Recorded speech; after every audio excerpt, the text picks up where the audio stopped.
గట్టిగా అందరూ ఆమేన్ చెప్దామా? యెషయా గ్రంథం 9వ అధ్యాయం 1వ వచనము. యెషయా గ్రంథం 9వ అధ్యాయం 1వ వచనంలోని మాట చదువుతాను, జాగ్రత్తగా గమనించండి. ఆయనను వేదన పొందిన దేశము మీద మబ్బు నిలవలేదు. పూర్వకాలమున ఆయన జబులోను దేశమును నప్తాలి దేశమును అవమానపరచెను. ఈ వాక్యాన్ని ధ్యానించడానికి ముందు ప్రియులరా, దీని వెనక ఉన్నటువంటి బ్యాక్గ్రౌండ్ మీకు చెప్పాలని నేను ఆశపడుతున్నాను. దేవుడు నాకు ఇచ్చిన శ్రేష్టమైన అవకాశం ఏంటి అంటే, ప్రతి నెల ఇజ్రాయెల్ దేశం వెళ్తానండి, సంవత్సరానికి ఒకసారి కాదు.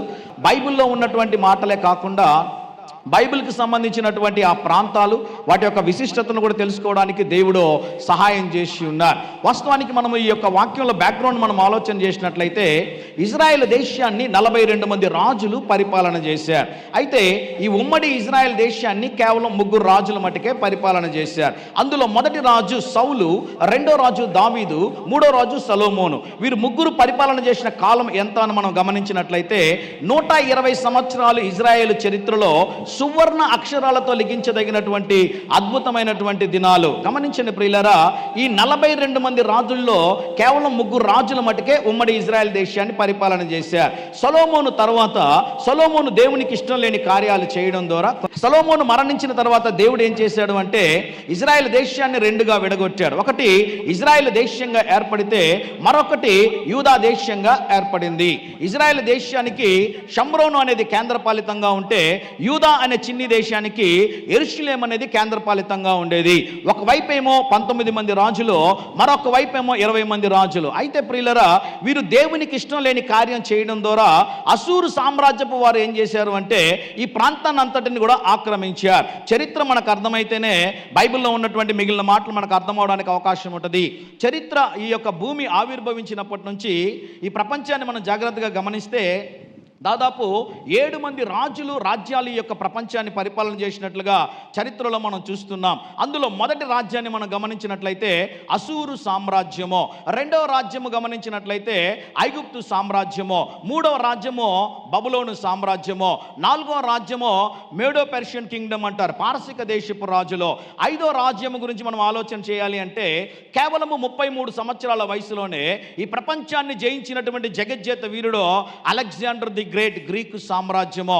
అయితే ఆ తర్వాత వచ్చినటువంటి సామ్రాజ్యం మన అందరికీ తెలుసు, రోమా సామ్రాజ్యము. చివరిగా భారతదేశాన్ని పరిపాలన చేసినటువంటి బ్రిటిష్ సామ్రాజ్యము. ఈ సామ్రాజ్యాలన్నీ కూడా ప్రియులరా మనుషుల్ని హింసించారు, మనుషుల్ని భయంకర పెట్టారు, ఇబ్బందులు కలుగజేశారు. అయితే భూమి మీద ఒక రాజ్యము స్థాపించబడింది. ఆ రాజ్యము దేని గురించి ప్రకటించింది అంటే, శాంతిని, సమాధానమును, సంతోషమును ప్రకటించింది. అది నా దేవుని రాజ్యము. నమ్మిన వారు ఒకసారి గట్టిగా చప్పట్లు కొట్టి దేవుని నామాన్ని గణపరుస్తారా? కొంచెం గట్టిగా చప్పట్లు కొట్టి దేవుని నామాన్ని గణపరుద్దాం. గమనించండి ప్రియులారా, వచ్చినటువంటి రాజులు, వచ్చినటువంటి రాజ్యాలందరూ కూడా ప్రజల్ని నాశనం చేయాలని చూశారే, కానీ యేసు ప్రభు స్థాపించిన రాజ్యం ఏ రాజ్యమో తెలుసా? అది ప్రేమ రాజ్యం. వాక్యంలో రాయబడిన మాట మీరు గమనించండి. అంత్యకాలమున ఆయన సముద్ర ప్రాంతమును, అనగా యోర్దాను అద్దరిన జనులు గలిలయ ప్రదేశమును మహిమ గలదానిగా చేయించున్నాడు. ఈరోజు మీరు పెట్టినటువంటి వాక్యాన్ని చదువుతాను చూడండి. మత్తయి సువార్త 4వ అధ్యాయము 15వ వచనంలో ఈ మాట ఉంటుంది. మత్తయి సువార్త 4వ అధ్యాయం 15వ వచనములో, చీకటిలో కూర్చుండి ఉన్న ప్రజలు గొప్ప వెలుగును చూచిరి, మరణ ప్రదేశములోనున్న మరణ ఛాయలో కూర్చుండి ఉన్న వారికి వెలుగు ఉదయించెను. యెషయా ప్రవచించిన తరువాత 700 సంవత్సరాల తరువాత దేవుడు ఎవరితోనూ మాట్లాడలేదండి. మీ దగ్గర బైబిల్ గ్రంథం ఉన్నట్లయితే పాత నిబంధన గ్రంథం, కొత్త నిబంధన గ్రంథం రెండింటిని మనం చూస్తున్నప్పుడు మధ్యలో ఒక వైట్ పేపర్ ఉంటుంది. మీలో ఎవరినైనా అడిగామనుకోండి, ఎందుకోసం ఈ పేపర్ పెట్టారండి అంటే, ఏవైనా వాక్యాలు రాసుకోవడానికి అంటూ ఉంటారు. కాదండి, పాత నిబంధన గ్రంథానికి, కొత్త నిబంధన గ్రంథానికి 400 ఏండ్లు దేవుడు ప్రవక్తలతో మాట్లాడలేదు. 400 ఏండ్లు దేవుడు నాయకులతో మాట్లాడలేదు. 400 ఏండ్లు దేవుడు తన ప్రజలతో మాట్లాడలేదు. అందుకని ఒక ఆయన అంటాడు, they were on tiptoe expectation అన్నాడు ఒక ఆయన. దాని అర్థం ఏంటి అంటే, రక్షకుడి కొరకు, సహాయం చేసేవాడి కొరకు, ఆదుకునేవాడి కొరకు, ముందుకు నడిపించే వారి కొరకు జనాలు వారి యొక్క కాళ్ళ మీద లేచి నిలబడి చూస్తూ ఉండేవారు. తెలుగులో చెప్పాలి అంటే కళ్ళల్లో ఒత్తులు పెట్టుకొని చూస్తూ ఉండేవారంట. రీసెంట్గా నేను జర్మనీ దేశం వెళ్ళానండి. జర్మనీ దేశంలో విటన్బర్గ్ అనే ప్రాంతానికి వెళ్ళినప్పుడు ఆ విటన్బర్గ్లో మార్టిన్ లూథర్ అనేటటువంటి ఆయన, మనకు తెలుసు లూథరన్ సంఘాలు స్థాపించాడు, ప్రపంచానికి బైబిల్ని పరిచయం చేయగలిగినటువంటి ఒక గొప్ప వ్యక్తి.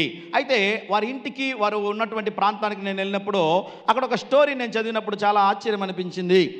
ఒకసారి ఆయన రాత్రికాల సమయంలో తన కొడుకు ఇద్దరు కూడా ఒక అడవి మార్గం గుండా వారు వెళుతూ ఉన్నారు. వారు వెళుతూ ఉన్నప్పుడు జరిగిన కార్యం ఏంటి అంటే, తన కుమారుడు తండ్రిని పిలిచి ఒక మాట అంటాడు, డాడీ ఉదయకాల సమయంలో మనము ఇదే అడవి గుండా మనం నడుచుకుంటూ వెళ్ళాం, మీరు గమనించారా అని అడుగుతాడు.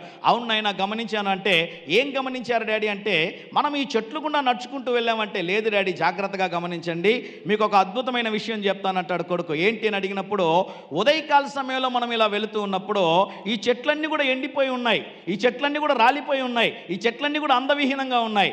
అదే దారిలో రాత్రి మనం తిరిగి వస్తుండగా ఆ చంద్రుడు ఉదయిస్తూ ఉండగా ఆ స్టార్స్ దాని మీద పడుతుండగా ఈ చెట్లు ఎలా ఉన్నాయి అంటే చాలా వెలిగిపోతున్నాయి కదా డాడీ అన్నప్పుడు, వాళ్ళ నాన్నగారు ఫస్ట్ టైం జర్మనీ దేశంలో మార్టిన్ లూథర్ గారు ఇంట్లో ఉన్న ఒక చెట్టును తీసుకొని వచ్చి దానికి స్టార్స్ని కడితే ఆ రకంగా ఈరోజు మనం ప్రపంచం అంతా కూడా క్రిస్మస్ ట్రీని మనం పెట్టుకుంటూ ఉన్నాం.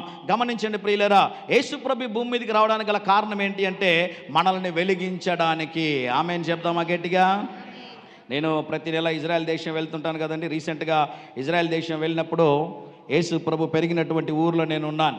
అది నజరేత్ అనేటటువంటి ప్రాంతం. యేసు ప్రభు బెత్లెహేంలో పుట్టారు, నజరేతులో పెరిగారు. కాబట్టి నజరేతులో నేను ఉంటూ ఉండగా హోటల్లో ఆ గైడ్ వచ్చి ఒక మాట చెప్పాడు, శరత్ గారు ఇంకా బస్సు రాలేదు సార్, మీరు ఒకసారి రిసెప్షన్లో కూర్చోండి సార్, మీకోసం బస్సు రాగా నేను ఇన్వైట్ చేస్తాను మిమ్మల్ని, మీకోసం కాఫీ ఆర్డర్ చేస్తాను తాగండి అన్నాడు. సరే నేను కూర్చున్నాను, తాగుతూ ఉన్నాను. మనలో కూడా చాలామంది అనుకుంటుంటారు కదా, ఎవరైనా బంధువులు క్రిస్మస్కి వస్తే మటన్ బిర్యానీయా చికెన్ బిర్యానీయా అని అడుగుతారు కదండి. ఏదైనా ఒక ఊరికి మనం వెళ్ళినప్పుడు, వేరే వాళ్ళ ఇంటికి వెళ్ళినప్పుడు, ఈరోజు మీ ఇంటికి వచ్చాను, ఈరోజు మీ ఊరికి వచ్చాను, మా కోసం ఏం చేస్తారు, మాకేం పెడతారని అడుగుతుంటాం కదా.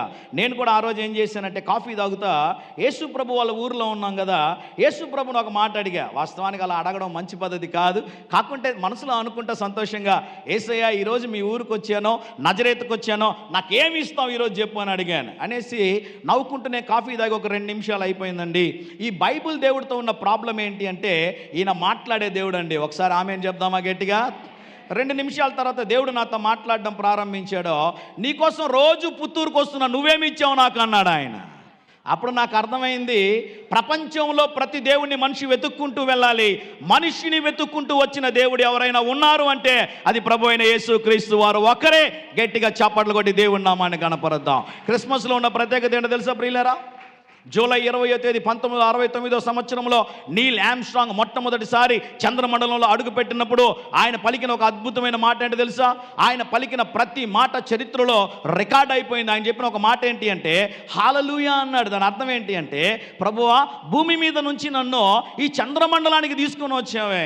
అయితే నీల్ ఆర్మ్స్ట్రాంగ్ ఒకసారి బెత్లెహేంకి వచ్చినప్పుడు బెత్లెహేం వీధుల్లో తిరుగుతూ ఉంటే ఒక ప్రాంతంలో నిలబడుకొని చిన్నపిల్లోళ్ళగా ఏడవడం ప్రారంభించాడు. అక్కడ ఉన్నటువంటి మీడియా వారు అడిగారు, నీల్ ఆర్మ్స్ట్రాంగ్ నీకేం జరిగింది, ఎందుకని ఇలా ఏడుస్తున్నావు అంటే, అయ్యా నేను యేసు ప్రభు ఉన్నటువంటి ప్రాంతానికి వెళ్ళాను, ఆ చంద్రమండలానికి వెళ్ళాను, ఎంత అద్భుతమైన ప్రాంతమో తెలుసా, అది ఎంత ఆశీర్వాదకరమైన ప్రాంతమో తెలుసా, 2 కళ్ళు చూడడానికి చాలదయ్యా, అంతటి విశ్వాన్ని విడిచిపెట్టి క్రిస్మస్ రోజున బెత్లెహేములో నా ప్రభు తన్ను తాను తగ్గించుకుని జన్మించాడు. హల్లెలూయా చెప్దామా గట్టిగా?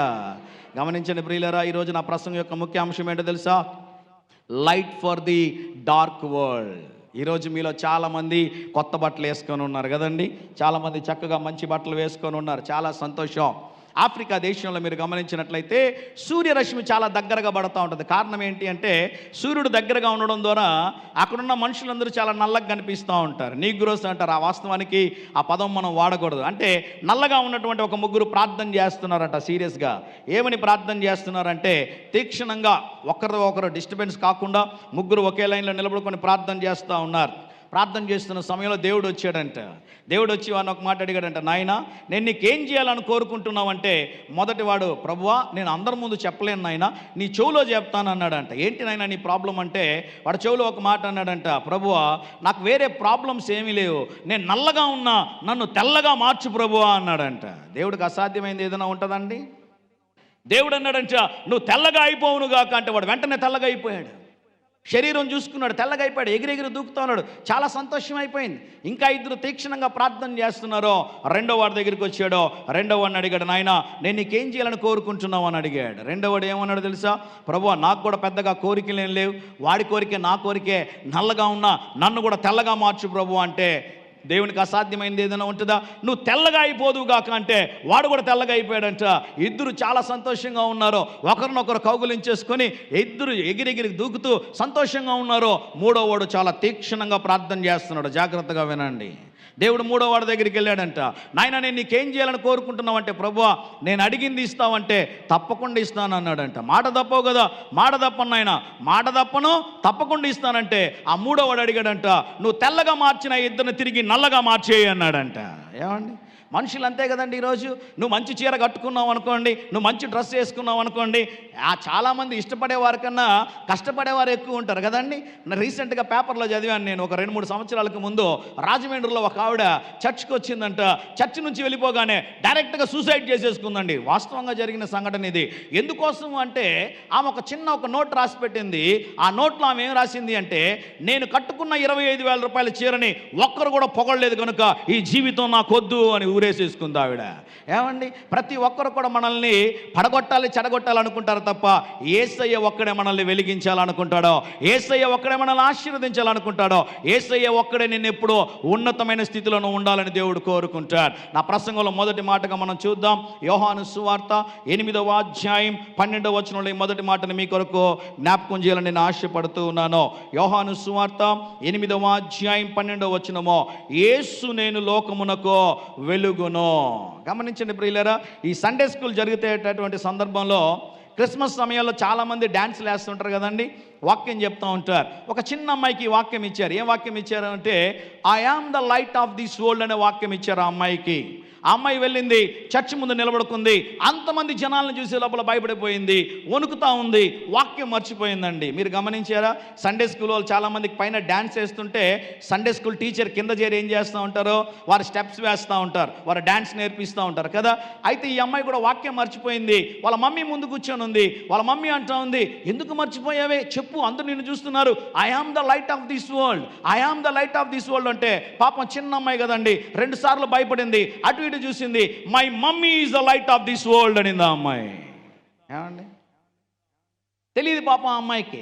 యేసు ప్రభు చెప్పిన ఒక అద్భుతమైన మాట ఏంటి అంటే, నేను లోకమునకు వెలుగై ఉన్నానో, నన్ను ఎవరైతే వెంబడిస్తారో వారు చీకటిలో నడువక వెలుగుమయమై ఉంటారో. ఈరోజు ఆగి ఒక మాట అడుగుతున్నా, ఈరోజు నీ జీవితం ఆశీర్వాదకరంగా ఉందా?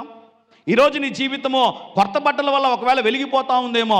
యేసు ప్రభు నీ జీవితంలో ఉంటే ప్రతిరోజు నువ్వు వెలిగే ఒక దీపంలా యేసు ప్రభు మార్చగలడని దేవుని సేవకుడుగా నేను తెలియజేస్తా ఉన్నాను. పరిశుద్ధ గ్రంథమైన బైబిల్లో నుండి మత్తయి సువార్త 2వ అధ్యాయం 1వ వచనాన్ని చూద్దాం. మత్తయి సువార్త 2వ అధ్యాయం 1వ వచనము, రాజైన హేరోదు దినముల యందు యూదయ దేశపు బెత్లెహేములో యేసు పుట్టిన పిమ్మట ఇదిగో తూర్పు దేశపు జ్ఞానులు యెరూషలేమునకు వచ్చి. చాలా సంతోషం ప్రియులారా. చక్కగా అలాగే ఉంటే మీ కొరకు కొన్ని శ్రేష్టమైన మాటలు జ్ఞాపకం చేయాలని నేను ఆశపడతా ఉన్నాను. హేరోదు అనేటటువంటిది ఒక టైటిల్ అండి.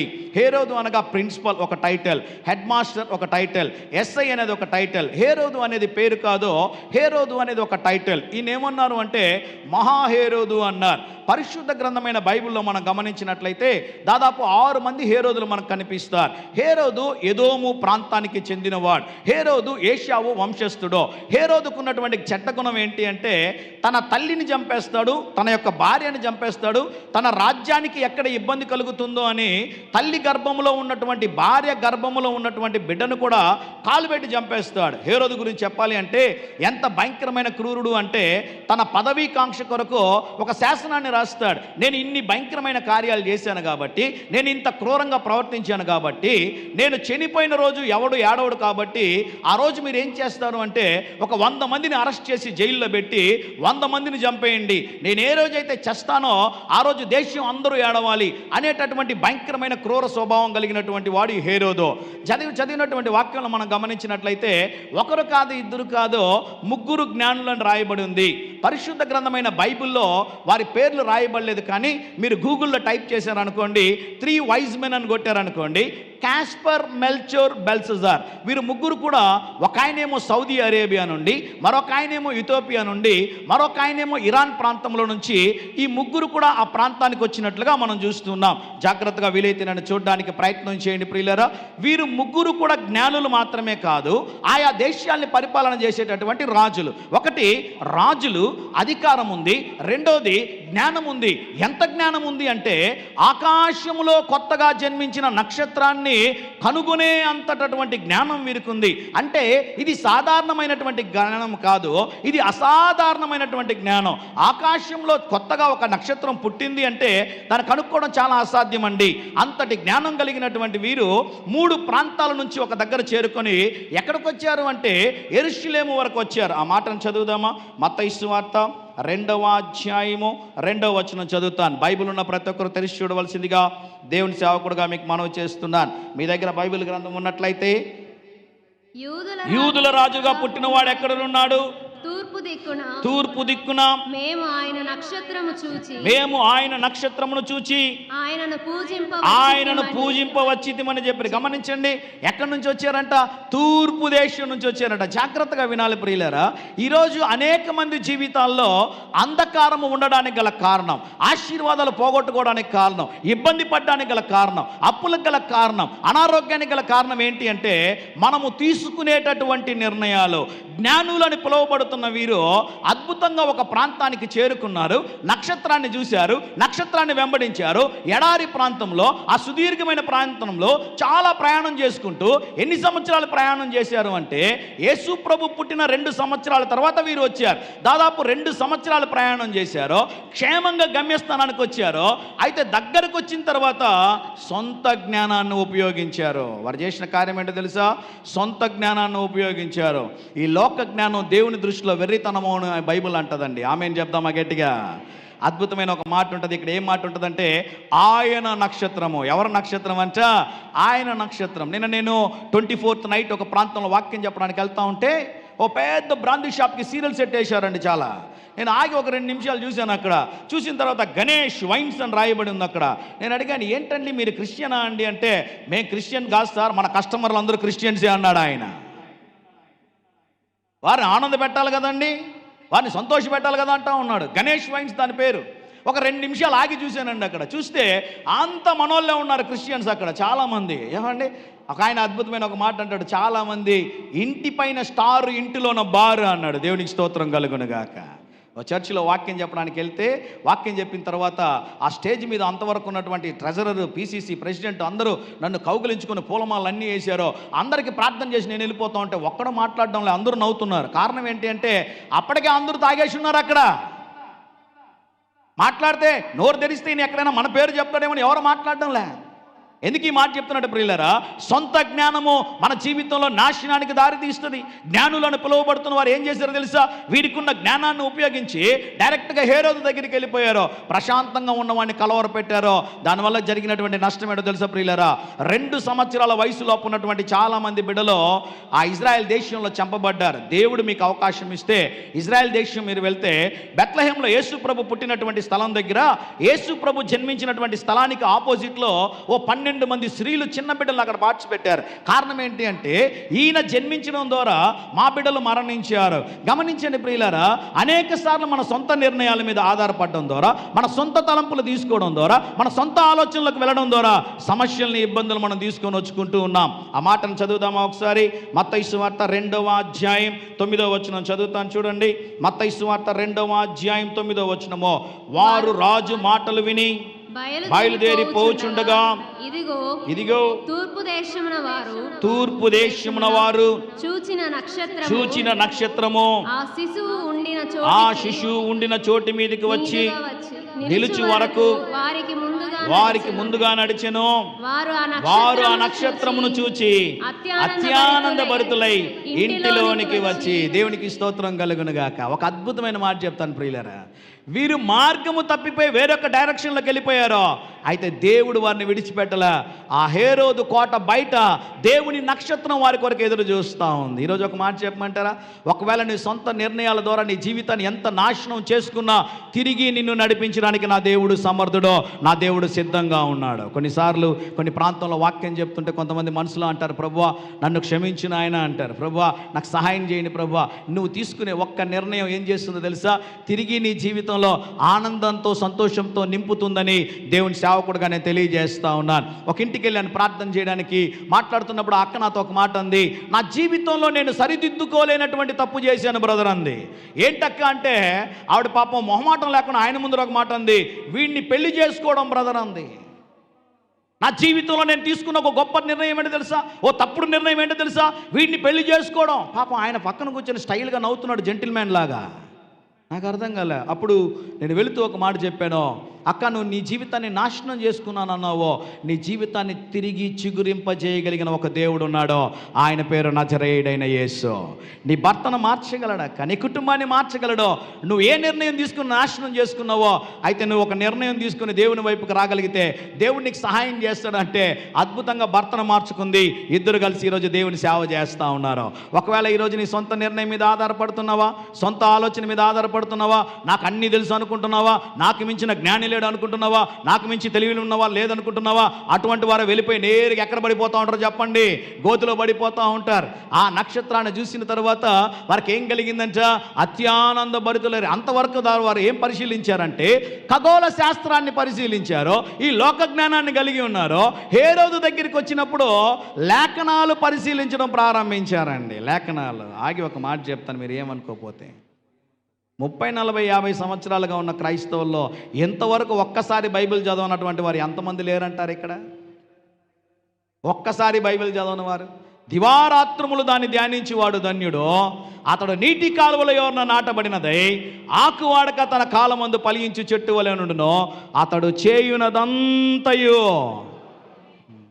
నువ్వు చేసే కార్యాలు సఫలమవ్వాలి అంటే, నువ్వు చక్కని మార్గంలో నడవాలి అంటే, నువ్వు వెళుతున్న మార్గంలో ఎటువంటి ఇబ్బందులు కలగకుండా ఉండాలి అంటే నువ్వు రావాల్సింది లేఖనాల దగ్గరికి. లేఖనాలు పరిశీలించారో, యూదా దేశపు బెత్లెహేములో యేసు ప్రభు పుడతాడని కనుక్కున్నారో, అత్యానంద భరితులైపోయి ఆ దేశాన్ని పరిపాలన చేసే రాజులు చేసిన కార్యం ఏంటో తెలుసా ప్రియులారా? ఆ మాట చదువుతాను చూడండి, 11వ వచనం. తల్లి అయిన మరియను ఆ శిశువును చూచి సాగిలపడి. అందరూ నాతో ఒకసారి ఈ మాట చెప్తారా? సాగిలపడి. కొంచెం గట్టిగా చెప్తారా? వీరు ఆ దేశాన్ని పరిపాలన చేసే రాజులు. వీరు యేసు ప్రభు దగ్గరికి వచ్చినప్పుడు మరియమ్మను పూజించలే, యేసప్పును పూజించలే, అక్కడున్న వేరే వాటిని పూజించలే. ఏం చేశారని తెలుసా? సాగిలపడ్డారట. బైబిల్లో ఒక మాట రాయబడి ఉంది, ఒంటెలు సైతం మోకాళ్ళు లొంగాయంట. నేనే అవమానంతో నిలబడుకున్నా ఇంతకుముందు. ఇక్కడ పాస్టర్ గారు మోకాళ్ళు లొంగారండి వర్షిప్ చేస్తున్నప్పుడు. ఒకసారి చప్పట్లు కొడదామా గట్టిగా? మీకు మాట చెప్తా వినండి. జీవితంలో ఏదైనా మనం ఇస్తే దేవునికి ది బెస్ట్ ఇవ్వాలా. నువ్వు కొట్టే చప్పట్లైనా, నువ్వు చెప్పే హల్లెలూయా అయినా గట్టిగా చప్పట్లు కొట్టే దేవుని నామాన్ని కనపడతా. తగ్గించుకునే వారిని దేవుడు ఆశీర్వదిస్తాడండి. చాలామందికి మోకాళ్ళు వేసే అనుభవం లేదు కదండి. ప్రార్థన అంటే మోకాళ్ళంగా అనుభవం లేదు. ఆ దేశాన్ని పరిపాలన చేస్తున్న జ్ఞానులను పిలువబడుతున్న వారు రాజులు దేవుని ముందుకు వచ్చి ఏం చేశారంట? సాగిలపడి. మేము బాడుగింట్లో ఉంటామండి. నేను మా వైఫ్ దగ్గర ఒక మాట చెప్పాను, అమ్మాయి నీకు విషయం తెలుసా? మన ఓనర్ గారికి నేనంటే భలే గౌరవం. రోజు నేను కనబడగానే ఉదయం వంగి నమస్కారాలు పెడతాడు నాకు అన్నాను నేను. అంటే మా భార్య అనేది, నువ్వు పిచ్చోడులాగా ఉన్నావు, ఆయన సూర్య నమస్కారం చేస్తున్నాడు, నువ్వెందుకు పోతున్నావు అక్కడ అనేది ఆవిడ. నేనేమనుకున్నాను, ఆయన నాకు నమస్కారం చేస్తున్నాడు అనుకున్నాను నేను. అయితే మనం ఏం చేయాలి తెలుసా? మనము సూర్యుడు చంద్రుడికి కదా నమస్కారం చేయవలసింది. సూర్య చంద్రులను కలుగజేసిన సృష్టికర్త అయిన దేవుని మనం పూజించాలి. మొట్టమొదట దేవుని దగ్గరికి నువ్వు వచ్చినప్పుడు నువ్వు చేయాల్సిన కార్యం ఏంటి అంటే తగ్గింపు నేర్చుకోవాలండి. దేవుడు ఎవరిని ఆశీర్వదిస్తాడో తెలుసా? ఎవరు దేవుని బలిష్టమైన దేవుని చేతి కింద దీన దాసులుగా ఉంటారో వాళ్ళని అంచెలంచెలుగా దేవుడు ఆశీర్వదిస్తాడండి. అంచెలంచెలుగా దేవుడు ఆశీర్వదిస్తాడు. చాలామంది బిడ్డలకి ఈరోజు తగ్గింపు స్వభావం లేదు. కారణం ఏంటో తెలుసా? బిడ్డలకి 100% తప్పు కాదు.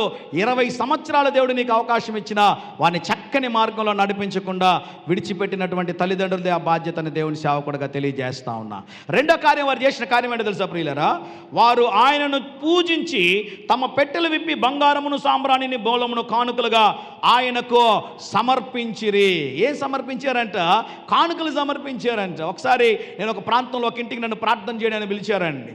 వెళ్ళినప్పుడు, సార్ మా కోసం ప్రార్థన చేయండి అంటే, అది డబుల్ స్టోర్ బిల్డింగ్ అనమాట. వాళ్ళది డూప్లెక్స్ ఇల్లు, చాలా పెద్దది. అది చూడగానే మనం ఏం ప్రార్థన చేస్తాం? చిన్న ప్రార్థన చేస్తాం, పెద్ద ప్రార్థన చేస్తామా? పెద్ద ప్రార్థన చేస్తాం. ఎందుకు? పెద్ద కానుక ఇస్తారు కాబట్టి. కామన్గా చెప్తా ఉన్నానండి నేను. పెద్ద ఇల్లు, డూప్లెక్స్ ఇల్లు కాబట్టి వెళ్ళగానే వారి కోసం దేని కొరకు ప్రార్థన చేయాలండి అన్నాను నేను. అనగానే వారు అన్నారు, సార్ మేము బిజినెస్ చేస్తున్నామండి, దాని కొరకు ప్రార్థన చేయండి అన్నారు. ఇప్పుడు నేను దేని కొరకు ప్రార్థన చేయాలి? బిజినెస్ కొరకు ప్రార్థన చేయాలి. ఎలా చేయాలి? గంభీరంగా చేయాలి. ప్రభువా, నువ్వు ఏం చేస్తావో నాకు తెలియదు, ఈ బిజినెస్ 30 దింతులు 60 దింతులు 100 ఆశీర్వదించిన ఆయన అని ప్రార్థన చేశాను.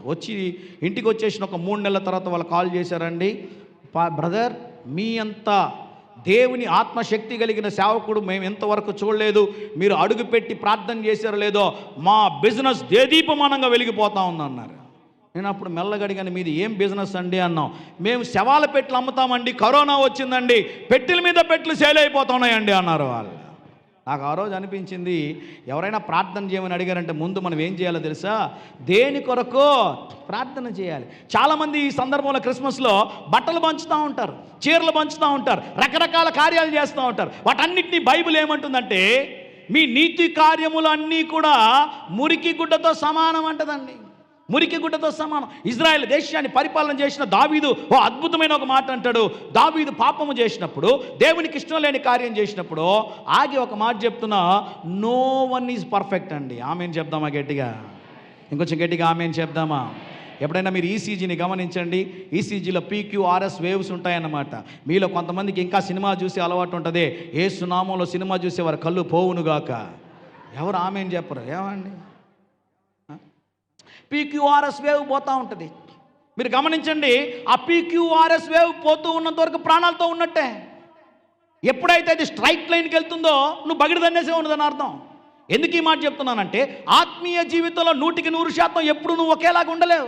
కొన్నిసార్లు పడిపోతూ ఉంటావు. పడిపోయిన ప్రతిసారి నువ్వు తిరిగి లేయాలని దేవుడు కోరుకుంటాడు.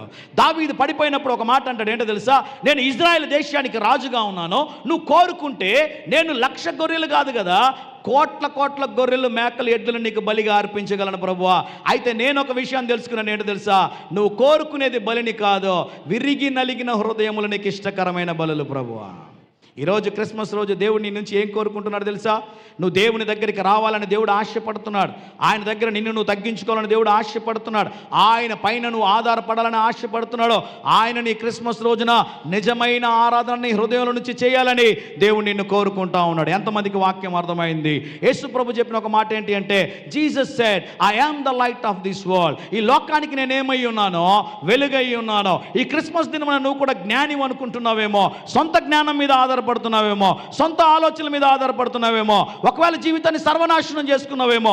ఈ క్రిస్మస్ దినాన ఒక మీనింగ్ఫుల్ క్రిస్మస్ ను జరుపుకోవడానికి ప్రభు నీతో మాట్లాడుతూ ఉన్నాడు. ఈరోజు నువ్వు దేవుని దగ్గరికి వచ్చి, ప్రభువా నేను పొరపాటు చేశాను ప్రభువా, నేను తప్పు చేశాను ప్రభువా, నన్ను తగ్గించుకుంటున్నాను ప్రభువా, నన్ను ఆశీర్వదించి ప్రభువా, నూతనమైన కార్యాలు చేయి ప్రభు అంటే 2025 సంవత్సరము మునుపెన్నడూ చూడని బలమైన కార్యాలు దేవుడు నీ జీవితంలో చేయబోతా ఉన్నాడు. నీ బిడ్డల జీవితంలో దేవుడు చేయబోతా ఉన్నాడు. నీ కుటుంబ జీవితంలో దేవుడు చేయబోతున్నాడు. దేవుని సేవకుడు పలికిన ప్రతి మాట నా దేవుడు స్థిరపరిచేవాడు, బలపరిచేవాడు. దేవునికి స్తోత్రం కలుగునుగాక. మత్తయి సువార్త 5వ అధ్యాయం 14వ వచనాన్ని చదువుదాం. మీరు లోకమునకు, ఇప్పుడు ఒక మాట అడుగుతాను చాలు. ఫస్ట్ మాట యేసు ప్రభు చెప్పాడు, నేను లోకమునకు వెలుగై ఉన్నాను. రెండో మాట ఏంటి? ఒక మంచి అడ్వర్టైజ్మెంట్ ఒకటి వస్తూ ఉంటుంది. 6 వారాలు ఫెయిర్ అండ్ లవ్లీ వాడామంటే ఏమైపోతారు చెప్పండి? నాకు ఇవ్వండి, 14 వారాలు వాడతా, చూద్దాం మారిపోతామేమో. ఏమంటే నిజంగా ఫెయిర్ అండ్ లవ్లీ మార్చేదైతే ఇండియా కన్నా ఆఫ్రికాలో బాగా సేల్ అవుతుంది కదండి, అవునా కదా? యేసు ప్రభు చెప్పిన ఒక మాట ఏంటో తెలుసా? మీరు లోకమునకు వెలుగై ఉన్నారు. మొట్టమొదటి మాట, నేను లోకమునకు ఏమై ఉన్నాను. రెండోది, మీరు ఏమై ఉన్నారు. క్రైస్తవుడు వెలిగించబడేటటువంటి వెలిగే దీపాలుగా ఉండాలనేది దేవుని కోరిక. మీకు ఒక మాట చెప్తాను, జాగ్రత్తగా వినండి. పరిశుద్ధ గ్రంథమైన బైబిల్లో యాకోబు అని ఒక వ్యక్తి ఉన్నాడు. యాకోబు అన్నను మోసం చేశాడు, తండ్రిని మోసం చేశాడు, ఎడారిలో వెళ్ళిపోతా ఉన్నాడు. ఆ టైంలో యాకోబు ఒక మాట అంటాడు. ఏ మాట అంటాడంటే, నేను వెళుతున్న మార్గమంతా నీవు నాకు తోడయ్యుండి, నేను తినడానికి నాకు తిండినిచ్చి, వేసుకోవడానికి బట్టలనిచ్చి, నన్ను క్షేమంగా కాపాడి తిరిగి నువ్వు నన్ను ఇక్కడికి తీసుకొని వస్తే నీవు నాకు ఇచ్చిన వాటన్నిటిలో నేను నీకేమి ఇస్తాను? 10వ వంతు ఇస్తాను. దయచేసి మీరందరూ ఒక మాట జ్ఞాపకం చేసుకోండి. దేవునితో ఎప్పుడు బిజినెస్ చేయొద్దండి. దేవునితో ఎప్పుడూ వ్యాపారం చేయొద్దండి. నువ్వు ఇచ్చిన ఈకిపోయినా నిన్ను ఆశీర్వదించేవాడు నా ప్రేమ కలిగిన దేవుడు అండి. చాలామంది ఏమి ఇస్తూ ఉంటారంటే వెంట్రుకలు ఇస్తూ ఉంటారండి. నాకు ఒక చిన్న ఆశ, చాలామంది తలనీలాలు ఇచ్చే దగ్గర ఒక చిన్న బోర్డు ఒకటి పెట్టాలి. మనం ఏమని తెలుసా? వెంట్రుకలు ఇచ్చిన వాడికి జీవితంలో రావు అంటే ఎవడన్నా ఇస్తాడండి? చెప్పండి, మీరు ఎవరన్నా ఇస్తాడా? ఎందుకు ఇస్తారు దాన్ని? ఖాళీగా మళ్ళీ మళ్ళీ వస్తాయి కాబట్టి. అయితే బైబిల్ దేవుడు కోరుకునేది నీ నుంచి ఏంటో తెలుసా? నిన్ను నీవే సజీవ యాగంగా అర్పించుకోవాలని దేవుడు కోరుకుంటా ఉన్నాడు. ఒకసారి వీలైతే హల్లెలూయా చెప్తారా? ఎంత అద్భుతమైన మాట అండి. యాకోబు ఒక మాట అంటాడు, దేవునితో బిజినెస్ చేస్తే ఒక మాట అంటాడు, నీవు నన్ను ఆశీర్వదిస్తే. ఆ మాట చదువుతాను చూడండి ప్రియులారా. ఆదికాండం 32వ అధ్యాయం 26వ వచనంలో ఈ మాట ఉంటుంది చూడండి. ఆయన తెల్లవారుచున్నది గనుక పొన్నిమనగా అతడు నీవు నన్ను ఆశీర్వదించితేనే గాని నిన్ను పోనీయనను. ఆయన నీ పేరేమని అడుగుగా అతడు యాకోబు అని చెప్పాను. మోషేని దేవుడు మండుచున్న పొద దగ్గర మోషే మోషే అని పిలిచాడు. మరియని దేవుడు పేరు పెట్టి పిలిచాడు. జక్కైని దేవుడు పేరు పెట్టి పిలిచాడు. ఇంతమందిని పేరు పెట్టి పిలిచిన దేవుడు ఇక్కడికి వచ్చిన తర్వాత యాకోబుని ఏమంటున్నాడంటే నీ పేరేమని అడిగాడు. కారణం ఏంటి అంటే ఈ యాకోబు ఏమడుగుతున్నాడంటే నీవు నన్ను ఆశీర్వదించాలి. ఏం ఆశీర్వాదం కావాలయ్యా? 1+1 ఆఫర్ వచ్చింది నీకు. పెద్ద అమ్మాయిని పెళ్లి చేసుకున్నావు, ఆస్తి వచ్చింది. రెండో అమ్మాయిని పెళ్లి చేసుకున్నావు, ఆస్తి వచ్చింది. యాకోబుకి ఎంతమంది భార్యలు? 1+1 కాదు, 2+2. ఏమండి? 4 భార్యలండి. అవునా కదా? 4 భార్యలు, ఆస్తి వచ్చింది, అన్నీ వచ్చాయి. తిరిగి వస్తున్నప్పుడు ఒక మాట అంటాడో, నీవు నన్ను ఆశీర్వదిస్తే. ఈ మోసగాడైన యాకోబు ఏం తెలుసుకున్నాడో తెలుసా? ఈ మెటీరియల్ బ్లెస్సింగ్ కాదండి, ఈ లోకంలో ఉన్న ఆశీర్వాదాలు కాదు. ఆశీర్వాదం అంటే అది నీవిచ్చేది ప్రభువా. అంతవరకు తన జీవితం అంధకారంగా ఉండేది. యాకోబు మోసం చేస్తూ ఉండేవాడు, భయంకరమైన కార్యాలు చేశాడు. తండ్రిని అన్నను మోసం చేశాడు, మామ దగ్గరికి వెళ్ళి మోసపోయాడు. అందుకని వాక్యం అంటది, మోసపోకుడి దేవుడు వెక్కిరించబడడం. యాకోబుకు తెలియని ఒక విషయం ఏంటో తెలుసా ప్రియులరా? యాకోబుకు తెలియని ఒక విషయం ఏంటి అంటే సంఖ్యాకాండం 24వ అధ్యాయం 17వ వచనంలో యాకోబులో నక్షత్రము ఉదయించిన మాట రాయబడి ఉంటుంది. నీవు ఇచ్చినా ఈకపోయినా నీలో నుంచి ఎవరు రావాలి? భూమిని పరిపాలన చేసేటటువంటి యేసు ప్రభు భూమి మీదకి రావాలి. అవునా కాదా అండి? ఆ విషయం ఎవరికి తెలియదు? యాకోబుకి తెలియదు. యాకోబు ఏమంటారు తెలుసా? నీవు నన్ను ఆశీర్వదిస్తే ఇవన్నీ ఇస్తాను ప్రభువా. 3 రకాల ఆశీర్వదించబడినటువంటి ప్రజలు ఉంటారండి.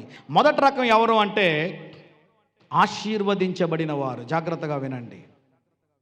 ఒకవేళ నువ్వు ఆశీర్వదించబడ్డావా, నువ్వు చేయాల్సిన కార్యం ఏంటో తెలుసా? ఆశీర్వాదాలు కాపాడుకోవడం నేర్చుకోవాలండి. ఆశీర్వాదాలు కాపాడుకోవడం నేర్చుకోవాలి. వెర్రవేయకూడదు. దేవుడు నిన్ను ఆశీర్వదించాడని, దేవుడికి అది ఇచ్చాడు ఇది ఇచ్చాడని వెర్రవేయకూడదు. నువ్వేం చేయాలి తెలుసా? దేవుడు నిన్ను ఆశీర్వదించాడు కనుక ఆశీర్వాదాలు కాపాడుకుంటూ తగ్గింపు స్వభావం కలిగిన వ్యక్తిగా నువ్వు ఉండాలి. మొదటి గుంపులో మీరు ఉన్నారా? అయితే మీరు చేయాల్సిన పని ఏంటి అంటే ఆశీర్వాదాలు కాపాడుకోవడం నేర్చుకోవాలి. రెండో గుంపు ఎవరో చెప్పమంటారా ప్రియులరా?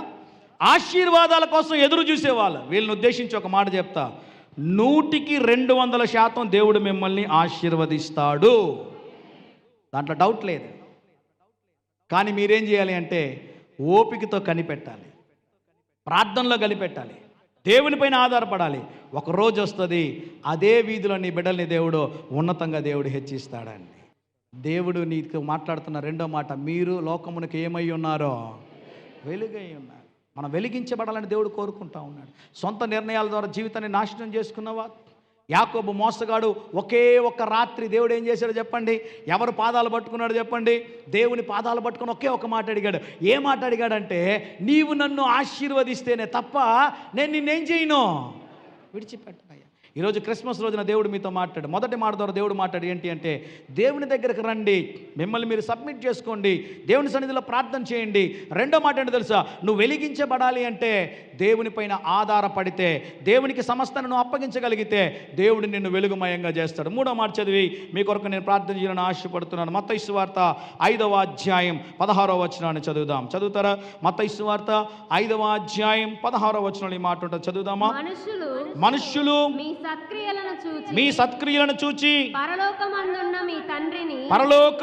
మీ తండ్రిని మహిమపరచునట్లు వారి ఎదుట మీ వెలుగును ప్రకాశింపనీయుడి. గమనించండి, ఒకటి యేసు ప్రభు చెప్పిన మొదటి మాట, I am the light of this world. The second word, you are the light of this world. Third word, వెలిగించబడిన నీవు ఈ వెలుగుని ఇతరులకు పంచాలి. ఆమేన్ చెప్దామా? ఈరోజు బైబిల్ తీసుకుని నువ్వు చర్చికి వస్తూ ఉన్నావు, నీ పిల్లలు ఎటువంటి బట్టలు వేసుకున్నారు ఎవరు చూస్తూ ఉంటారు చెప్పండి? మనుష్యులు మీ సత్క్రియలు చూచి పరలోకమందున్న మీ తండ్రిని మహిమపరిచినట్లు వారి ఎదుట మీ వెలుగును ప్రకాశింపనీయుడి అంటే జిగేల్గా సీరియల్ సెట్లుండే డ్రెస్సులు వేసుకోవడం కాదండి. నీ మాట తీరు, నీ ప్రవర్తన, నీ ఆలోచన, నీ తలంపుల ద్వారా దేవుని నామానికి మహిమ తెచ్చేటటువంటి వారుగా ఉండాలి. ఆమేన్ చెప్దామా? కొంతమంది అమ్మాయిలు వేసుకునేటటువంటి డ్రెస్సులు చూస్తూ ఉంటాను. ఒక తమ్ముడిని అడిగాను, నేనైతే పాస్టర్ కొడుకునండి, చినిగిపోయిన బట్టలు చాలాసార్లు వేసుకున్న సందర్భం ఉన్నాయి, వాస్తవం చెప్తా ఉన్నాను. ఓ ప్యాంట్ వేసుకుని వచ్చాడు, మొత్తం చినిగిపోయింది. నేను చెప్పాను, ఒక 1000 రూపాయలు ఇచ్చి అరే ఒక మంచి ప్యాంటు కొనుక్కోరా అన్నాను. అంటే ఎందుకన్నా అన్నాడు, మొత్తం చినిగిపోయింది కదరా అంటే, శరత్ అన్నా ఆ దేశం పోయినానంటావు, ఈ దేశం పోయినానంటావు, ఏవేవో చెప్తావు, స్టైల్ కూడా తెలియకపోతే ఎట్లనా, ఇది బెగ్గర్ జీన్స్ నా అన్నాడు వాడు. తమ్ముడా, నాకు ఇంగ్లీష్ పెద్దగా రాదు, బెగ్గర్ జీన్స్ అంటే ఏంటి అని అడిగాను. వాడు తెలుగులో చెప్పాడు, ఎవరు వేసుకునే ప్యాంట్ ఇది, మొత్తం బొక్కలుగా ఉందండి. నేను చెప్పినాను, తమ్ముడా నీకున్నంత జ్ఞానం నాకు లేదు, కానీ నీకు చిన్న ఒక రిక్వెస్ట్, నైట్లో ప్యాంట్ వేసుకుని నిద్రపోయి ఎలక అన్న దూరేసింది అనుకో, పరిస్థితి వేరేలాగా అయిపోతుంది అన్నాను నేను. ఏమండి, మనిషిని ఎంత భయంకరంగా మోసం చేస్తున్నాడు గమనించారా? బాగా కుట్టిన ప్యాంటును చించేసి ఇది ఒక స్టైల్ అంటే వేసుకుంటా ఉన్నాడు. నీ కొరకు యేసయ్య ప్రాణం పెట్టాడంటే నమ్మేవారు లేరు ఈ రోజుల్లో. ఒకవేళ మీ దగ్గర యూట్యూబ్ ఛానల్ ఉన్నట్లయితే శరత్ బాబు పుత్తూరు అని మీరు టైప్ చేశారనుకోండి, ప్రభు నాకు ఇచ్చిన గొప్ప ధన్యత ఏంటో తెలుసానండి, యేసు ప్రభు సిలువలో నుంచి రక్తం కార్చినటువంటి ప్లేస్లో చేతులు పెట్టి ప్రార్థన చేసే కృప నాకు ఇచ్చాడు దేవుడు. ఇజ్రాయెల్ దేశంలో ప్రతి నెల వెళ్తానండి నేను గవర్నమెంట్ తరపున, కాబట్టి కొన్ని ఎక్స్క్లూజివ్ ప్లేసులకు అందరూ వెళ్ళడానికి వీల్లేదు. యేసు ప్రభు రక్తం ఎక్కడైతే పడిందో అక్కడ చేయబెట్టి ప్రార్థన చేసే కృప దేవుడు ఇచ్చాడు. మరొక గొప్ప అవకాశం ఏంటో తెలుసానండి, మీరు శరత్ బాబు పుత్తూరు అని టైప్ చేశారనుకోండి, షార్ట్స్లో ఒక వీడియో పెట్టానండి, ఇప్పటికే కొన్ని వేల మంది చూశారు. కల్వరి సిలువలో యేసు ప్రభు వేలాడినటువంటి సిలువ శాంతా హెలీనా అనేటటువంటి ఆవిడ, కాన్స్టంటైన్ యొక్క తల్లి, ఆవిడ ఏం చేసిందంటే, ఈ సిలువ ఎవరైనా నాశనం చేస్తారని చెప్పి వాటికన్ సిటీలో రోమ్లో తీసుకుని వెళ్ళిపోయి బెసలికా ఆఫ్ జెరూసలేం అని ఒక ప్రాంతం ఉందండి, ఆ ప్రాంతంలో దాన్ని భద్రపరిచారు.